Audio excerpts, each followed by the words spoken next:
The side entrance to the property has been a utility area, and it really hasn't been maintained as well as it should have been.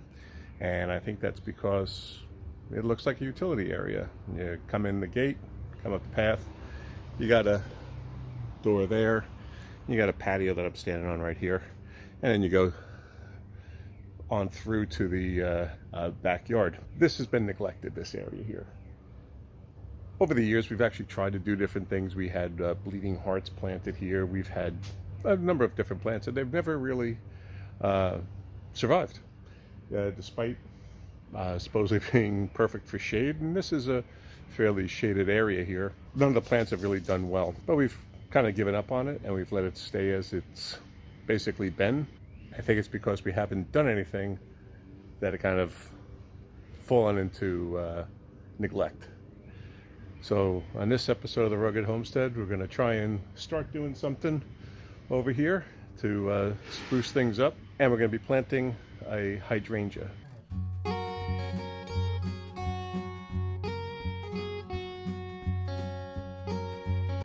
The hydrangea may not be the perfect plant either, because it's a sun to part sun plant.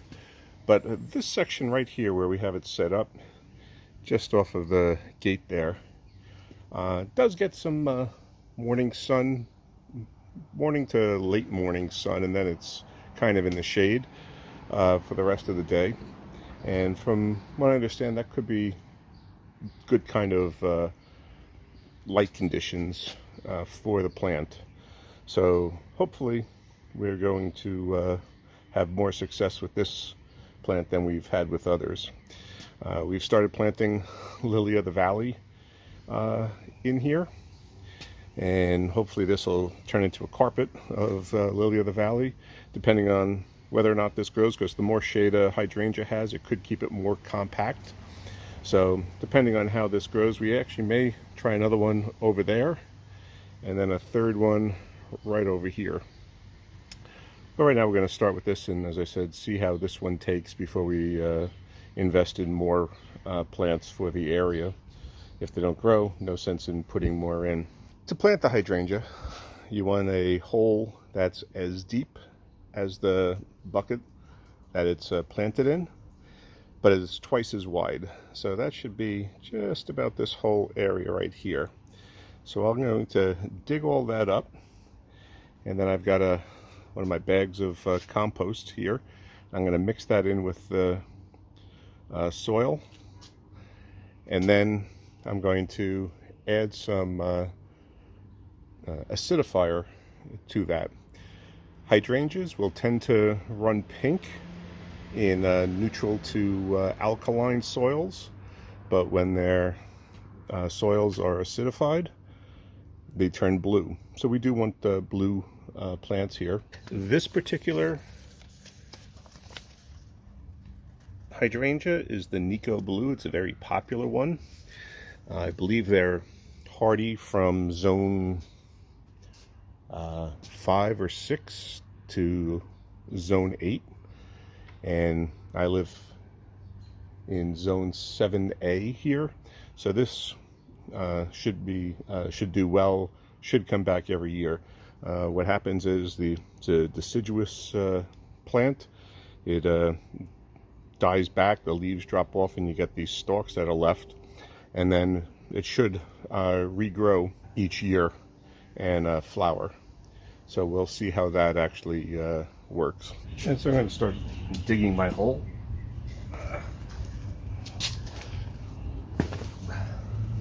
The depth of the bucket is almost the depth of the shovel, so I'm going to use that as my guide in digging the hole. I'm also going to be digging a square hole as well.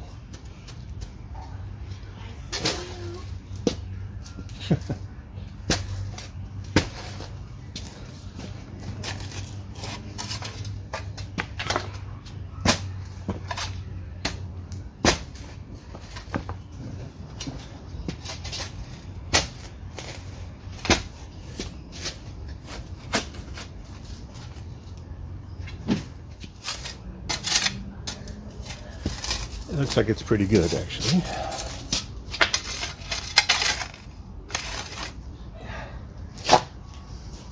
Now the purpose of a square hole is, they say that because they're planted in round buckets and the roots have kind of probably grown in a circle around the inside the pot, that having a square hole, it allows the roots to actually go out and not just continue around if they ran into a round hole. How true that is, I don't know, but hey, it can't hurt, right?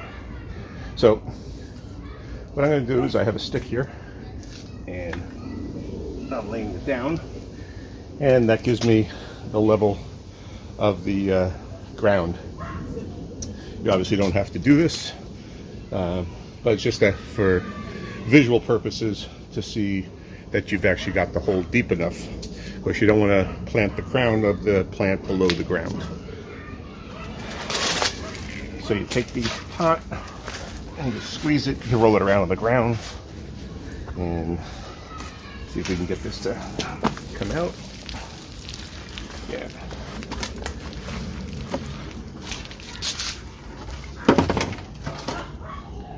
So it's got a nice root system on it, and it definitely doesn't look like it's root bound by any means, so that's good.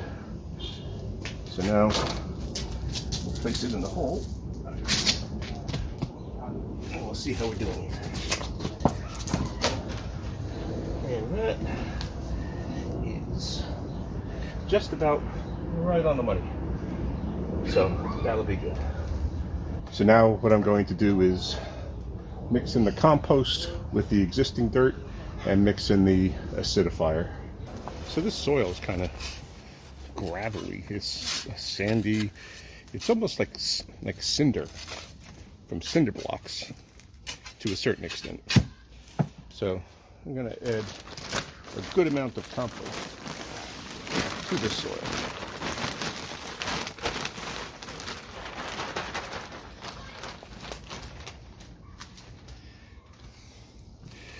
This is compost from the chicken coop. It comes with roots and everything. And I really don't care that they're in there, because they'll end up breaking down over time.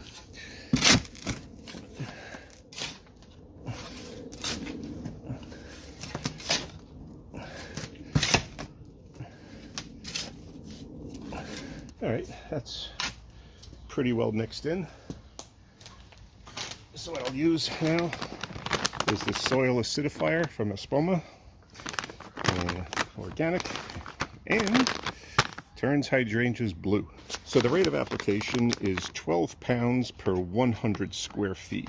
My hole is a 2 foot by 2 foot square. Apparently that's 4 square feet, and I'm going to eyeball this.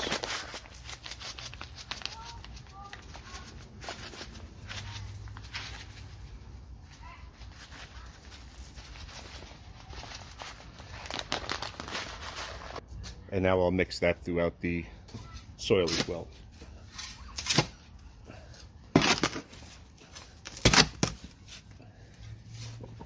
All right, now it's time to fill in the hole.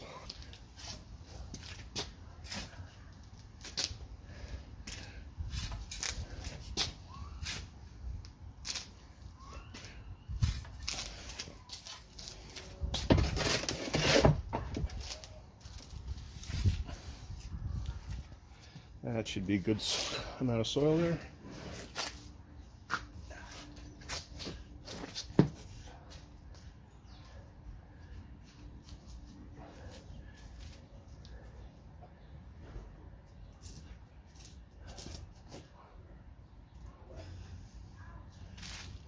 I'll just use my foot to firm it in, not putting a lot of pressure on it, but just to make sure it's seated. And now we'll have to water it in. I'm going to give it a good drink, because that's also going to help the soil settle as well.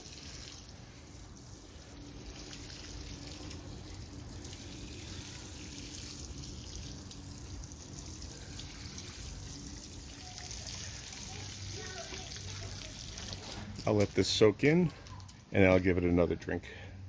I still have a lot of soil left over, and it does have that soil acidifier mixed in with it. So what I'm going to do is spread this under my azalea bushes on the other side, since they also like acidic soil, and maybe even spread some underneath my blueberry bushes. Alright, that's it. That's planting the hydrangea, and hopefully it's the start of improving the look of the side yard here and not making it look like such a utility area. And hopefully the hydrangea does well. We can plant more, plant some rhododendrons, and really make this side yard look nice. Alright, if you like the video, give it a thumbs up and consider subscribing to the channel if you'd already do so. And click that notification bell, and that way you'll be notified right away when videos like this are posted. Listening to the neighbors' dogs go nuts. Okay, thanks for watching. It's about 2 weeks later after planting the hydrangea, and as you can see, the flowers are getting a bluish tint to them, and it looks like it's growing healthy, so it must be getting enough sunlight here. So I just figured I'd update you on the progress. Thanks for watching.